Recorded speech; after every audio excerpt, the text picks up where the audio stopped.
From a penthouse balcony 60 stories up, the world looks like a collection of things to be owned.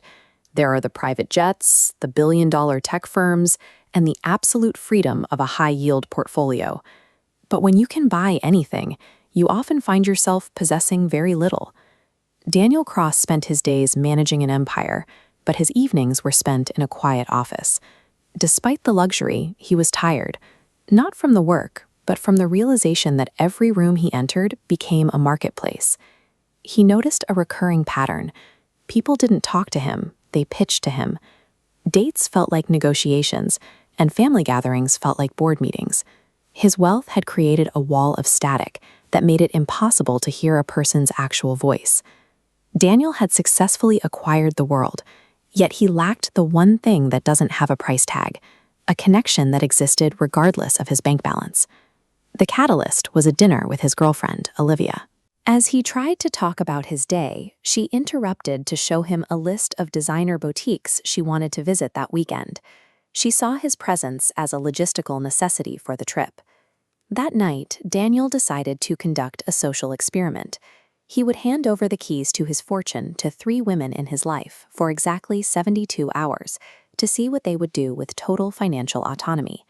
He prepared 3 sleek black envelopes. Inside each was a card with no spending limit and no oversight. The instructions were simple.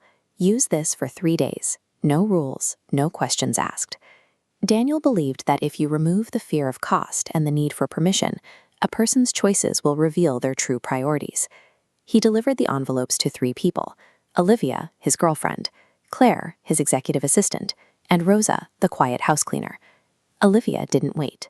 Within the first 6 hours, she was in a luxury boutique, draped in diamond jewelry and surrounded by designer shopping bags.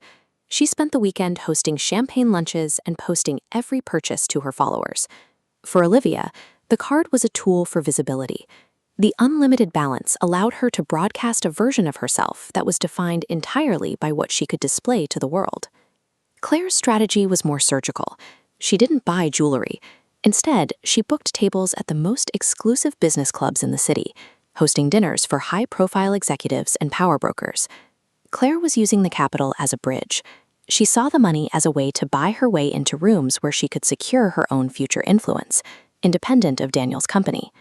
While their methods differed, both women used the funds to create distance between themselves and everyone else. They used the money to rise above. Rosa's reaction was different. She looked at the card with jangling confusion and tried to return it immediately. She only took it after Daniel told her it was a gift for her hard work. At the end of the 72 hours, Daniel sat in his office and opened the digital spending reports to see where the money had gone. On this chart, Olivia and Claire's spending bars shoot past the limit. Rosa's bar barely registers, breaking into scattered transactions. Looking closer, those points become local groceries, a neighbor's hospital bill, and toys for an orphanage. Her final transaction occurred at a train station late at night. She bought warm meals for several people sitting out in the cold. There were no photos and no public posts. Rosa's data was the only report that didn't follow the logic of a shopping spree.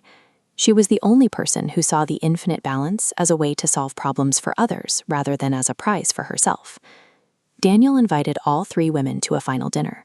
As they sat down, he placed the itemized spending reports on the table between them.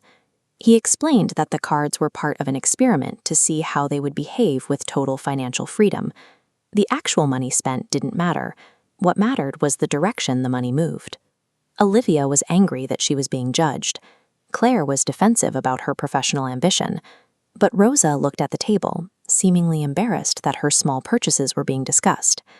When Daniel asked her why she didn't buy anything for herself, she said that because she hadn't earned the money, she felt it was her job to move it to where it was needed most. It's a common mistake to think that power changes people. In reality, power simply removes the need for a mask. It shows you who was already there. This diagram illustrates how wealth interacts with personal values. The money acts as a magnifying glass.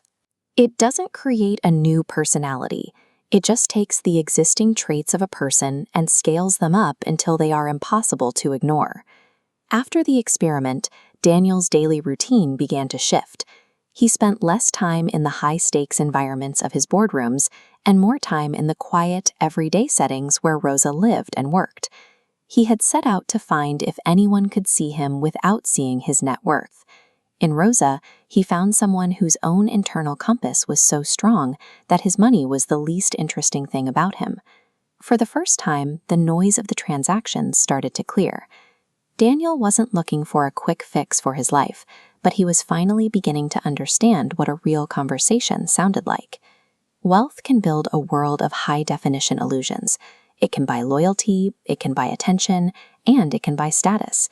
But character is the only asset that a person has to build for themselves.